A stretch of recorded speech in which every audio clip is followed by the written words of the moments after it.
സൈന്യവും SDRF, NDRF സംഘങ്ങളുമൊക്കെ സ്ഥലത്തേക്ക് രക്ഷാദൗത്യത്തിനായി എത്തിയിട്ടുണ്ട്. തെരാലി ഗ്രാമമാണ് ഒരു ദുരന്ത ഭൂമിയായി ഇപ്പോൾ നിൽക്കുന്നത്. ആ ഗ്രാമം ഏതാണ്ട് ഒലിച്ചു പോകുന്ന നിലയിലേക്കാണ് ഈ മിന്നൽ പ്രളയം, മേഘവിസ്ഫോടനം അതുണ്ടാക്കിയ ദുരന്തം ഇപ്പോൾ ചെന്നെത്തി നിൽക്കുന്നത്. നിരവധി പേരെ കാണാതായിട്ടുണ്ട്. 4 മരണം എന്നുള്ള കാര്യം ജില്ലാ മജിസ്ട്രേറ്റ് സ്ഥിരീകരിക്കുന്നുണ്ട്. ഏറ്റവും പ്രധാനപ്പെട്ട രക്ഷാദൗത്യത്തിൻ്റെ ഏറ്റവും പ്രധാനപ്പെട്ട മണിക്കൂറുകളാണ് ഇപ്പോൾ അവിടെ നടക്കുന്നത്.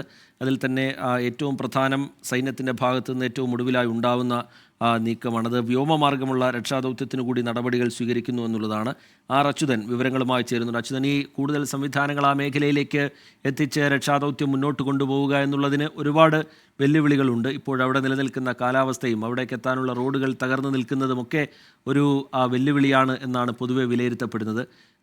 കൂടുതൽ സംവിധാനങ്ങൾ, വലിയ ക്രെയിനുകളൊക്കെ ഉപയോഗിച്ചൊക്കെയുള്ള പരിശോധനയൊക്കെ ഒരുപക്ഷെ ആവശ്യമായി വന്നേക്കാം. കാരണം ഇങ്ങനെ വലിയ രീതിയിൽ മണ്ണ്, ചെളി ഒക്കെ അടിഞ്ഞുകൂടിയാണ് വന്നിരിക്കുന്നത്. വലിയ പാറക്കെട്ടുകളൊക്കെയാണ് താഴേക്ക് നിലം പതിച്ചിരിക്കുന്നത്.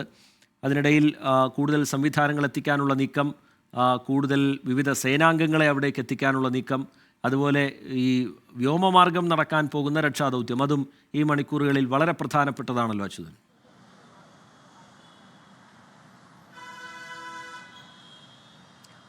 റിജിത്ത് സൂചിപ്പിച്ചതുപോലെ ഏറെ നിർണായകമായിട്ടുള്ള മണിക്കൂറുകളാണ് ഇനി മുൻപിലുള്ളത്. കാരണം ഈ നിലവിൽ കാണാതെയായിരിക്കുന്നവരെ കണ്ടെത്തുവാനുള്ള ആ ഊർജിത ശ്രമം, അതിന് സഹായകരമാകുന്ന തരത്തിലുള്ള ഉപകരണങ്ങളടക്കം ഇവിടെ എത്തിക്കേണ്ടതുണ്ട്. നേരത്തെ റിജിത്ത് സൂചിപ്പിച്ചതുപോലെ ഈ നദീജലത്തിനൊപ്പം വന്നിരിക്കുന്ന മേഘവിസ്ഫോടനത്തെ തുടർന്ന് ഉണ്ടായിരിക്കുന്ന മിന്നൽ പ്രളയത്തിൽ ഈ കടപുഴകിയെത്തിയ വൃക്ഷങ്ങൾ, അതുപോലെ തന്നെ വലിയ പാറക്കല്ലുകൾ, ഒപ്പം ചെളി, ഇതുൾപ്പെടെയുള്ളവയാണ് ഗ്രാമത്തെ ബാധിച്ചിരിക്കുന്നത്. അപ്പോൾ ഇതിൽ നിന്നെല്ലാം കാണാതെയായവരെ കണ്ടെത്തുവാൻ ആ ശ്രമം, അതിന് സഹായകരമാകുന്ന തരത്തിലുള്ള ഉപകരണങ്ങൾ കൊണ്ടുവരേണ്ടതായി ഉണ്ട്. എന്തായാലും അത്തരം കാര്യങ്ങളിലേക്ക് കടന്നിട്ടുണ്ട് എന്നതാണ് മനസ്സിലാക്കാൻ കഴിയുന്നത്. ഒപ്പം തന്നെ നിലവിൽ ഈ ഗ്രാമത്തിലേക്ക് വരാനുള്ള മാർഗങ്ങളിൽ തടസ്സങ്ങൾ ഉണ്ടായിട്ടില്ല എന്നതാണ് ലഭിക്കുന്ന വിവരം. അത്തരത്തിലൊരു തടസ്സങ്ങൾ നിലവിൽ നേരിടുന്നില്ല എന്ന വിവരങ്ങളാണ് ലഭിക്കുന്നത്. പക്ഷേ അത് സ്ഥിരീകരിച്ചുള്ള വിവരങ്ങളല്ല. അവിടുത്തെ റോഡ് ഗതാഗതമായിരുന്നാലും അതിനൊരു തടസ്സം നിലവിൽ ഉണ്ടായിട്ടില്ല എന്നാണ് നമുക്ക് ലഭിക്കുന്ന വിവരം. പക്ഷേ അത് സ്ഥിരീകരിക്കേണ്ടത് ഭരണകൂടമാണ്. എന്തായാലും നിലവിൽ ഇപ്പോൾ ഇവിടെ രക്ഷാപ്രവർത്തക സംഘം എത്തിയിട്ടുണ്ട്. അവരവിടെ രക്ഷാപ്രവർത്തന നടപടികളിലേക്ക് കടന്നിട്ടുണ്ട് എന്നതാണ് മുഖ്യമന്ത്രി ഇതുമായി ബന്ധപ്പെട്ട് പങ്കുവയ്ക്കുന്നത്. ഈ ഒരു ദുരന്തം ഉണ്ടായതിന് പിന്നാലെ, ഒരു മേഘവിസ്ഫോടനം ഉണ്ടായതിന് പിന്നാലെ, അതൊരു വലിയ ആഘാതം അവിടെ സൃഷ്ടിച്ചതിന് പിന്നാലെ രക്ഷാപ്രവർത്തന സംഘത്തിൽ തന്നെയാണ് എല്ലാവരും ആ ഒരു പ്രതീക്ഷ അർപ്പിക്കുന്നത്. അവരുടെ ഭാഗത്തുണ്ടാകുന്ന ഊർജിത ശ്രമങ്ങൾ അത് തന്നെയായിരിക്കും വരുന്ന മണിക്കൂറിലും നിർണായകമാവുക. അതിൽ സൈന്യം ഒരു നിർണായക പങ്ക് വഹിക്കുന്നുണ്ട്. വ്യോമമാർഗമടക്കം ഇത്തരത്തിൽ രക്ഷാപ്രവർത്തനത്തിലുള്ള വഴികൾ, അതിൻ്റെ സാധ്യതകളാണ് നിലവിൽ തേടുന്നത്. ഒപ്പം NDRF, SDRFും പ്രാദേശിക ദുരന്ത നിവാരണ സേനകളടക്കം, അഗ്നിരക്ഷാ സേനകളടക്കം ഈ രക്ഷാപ്രവർത്തനത്തിൻ്റെ ഭാഗമായി കൈകോർത്തുകൊണ്ട് തന്നെയാണ് ഇപ്പോൾ ഈ മേഖലയിൽ രക്ഷാപ്രവർത്തനം ആരംഭിച്ചിരിക്കുന്നത് എന്നതാണ്. പക്ഷേ അവിടെയും പ്രതികൂല സാഹചര്യങ്ങൾ ഒരുപാടുണ്ട് ഈ രക്ഷാപ്രവർത്തന സംഘത്തിനും മറികടക്കാനായി. അത് നേരത്തെ സൂചിപ്പിച്ചതുപോലെ തന്നെ വലിയ പാറക്കല്ലുകൾ ഈ ഗ്രാമങ്ങളിലേക്ക് വന്നു പതിക്കുന്ന ഒരു സാഹചര്യം ഉണ്ടായിരിക്കുന്നു.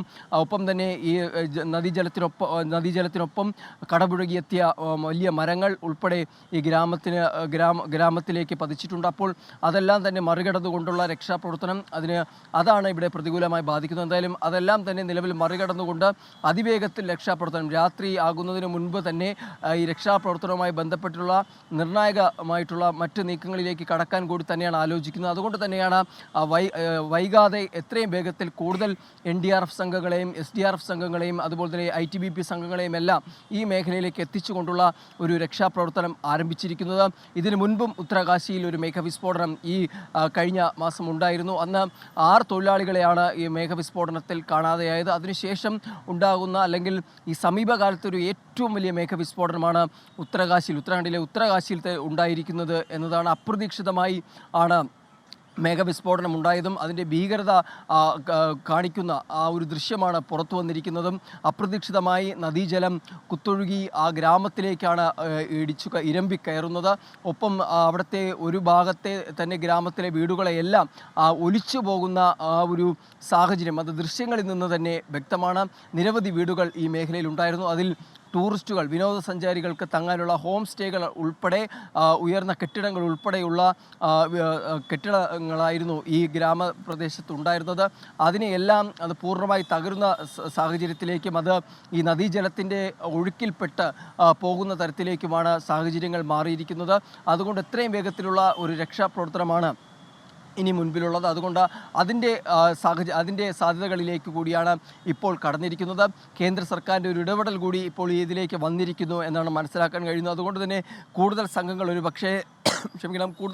ഒരു പക്ഷേ ഉത്തരാഖണ്ഡിലേക്ക് വരുന്ന മണിക്കൂറുകളിൽ തന്നെ എത്തിച്ചേരും എന്ന് തന്നെയാണ് ലഭിക്കുന്ന വിവരങ്ങൾ. അങ്ങനെ എല്ലാ തരത്തിലും ഒരു ഏകോപനത്തോടു കൂടി എത്രയും വേഗത്തിൽ കൂടുതൽ പേരെ കണ്ടെത്തുക എന്ന ശ്രമം തന്നെയാണ് രക്ഷാപ്രവർത്തന സംഘത്തിന് മുൻപിലുള്ളത് എന്നത് തന്നെയാണ്. പക്ഷേ ഒരു മുന്നറിയിപ്പ് പോലും ഇവിടെ ഉണ്ടായിരുന്നില്ല എന്ന ചില വിവരങ്ങളാണ് ഇവിടെ ഇപ്പോൾ ഇതുമായി ബന്ധപ്പെട്ട് പുറത്തു വരുന്ന. കഴിഞ്ഞ കുറേ നാളുകളായി തന്നെ അതിശക്തമായ മഴ ഉത്തരാഖണ്ഡിൻ്റെ വിവിധ ഭാഗങ്ങളിൽ നിലനിൽക്കുന്നു. അതിൽ ഉത്തരാകാശിയിൽ കനത്ത മഴ തുടരുന്ന ഒരു സാഹചര്യവും ഉണ്ടായിരുന്നു. എന്തായാലും അതിന് പിന്നാലെ ഇത്തരത്തിൽ ഇന്ന് ഉച്ചയോടുകൂടി ഒരു മേഘവിസ്ഫോടനം ഉണ്ടാകുന്നു. അതൊരു മിന്നൽ പ്രളയത്തിലേക്ക് വഴിവെക്കുന്നു. ഒരു ഗ്രാമത്തെ ദരാലി എന്ന് പറയുന്ന ഗ്രാമത്തെ ബാധിക്കുന്ന അച്യുതനാണ് ആ വിശദാംശങ്ങൾ നൽകിക്കൊണ്ടിരിക്കുന്നത്. ധരാലി ഗ്രാമത്തിലാണ് വലിയ ദുരന്തം ഉണ്ടായിരിക്കുന്നത്. 4 മരണം എന്നുള്ളത് അവിടുത്തെ ജില്ലാ മജിസ്ട്രേറ്റ് പ്രശാന്ത് ആര്യ നേരത്തെ അദ്ദേഹത്തിൻ്റെ പ്രതികരണത്തിൽ അദ്ദേഹം 4 മരണം എന്നുള്ള കാര്യം സ്ഥിരീകരിക്കുന്നുണ്ടായിരുന്നു. ഒരിക്കൽ കൂടി ആ ദൃശ്യങ്ങൾ കാണാം പ്രേക്ഷകർക്ക്.